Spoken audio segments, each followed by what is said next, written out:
आसपास के जितने भी लोग हैं अच्छी तरह से समझ लें कि अगर किसी ने बदमाशी करी तो उनका कायदे से इलाज किया जाएगा। फिर अगर कहीं से खबर आ गई कि किसी ने कोई खुराफात करने की, किसी को परेशान करने की कोशिश की है, तो फिर उसकी खबर फिर अच्छे से लेंगे हम।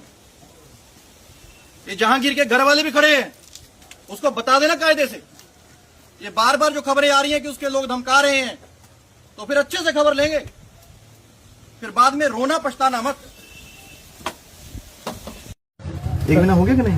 नहीं सर, मेरा तो घर यहाँ पे नहीं है ना सर। आपका घर कहीं हो? आप एफएसटी तो यही एरिया ना? तो यहीं कर रहे हो ना, तो आपको एरिया पे एफएसटी का यही एरिया ना?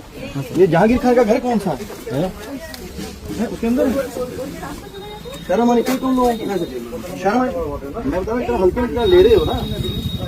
केसेस सबके क्या रजिस्टर होंगे, जाएंगे सीबीआई को इन्वेस्टिगेट। दौड़ते रहना था दिल्ली।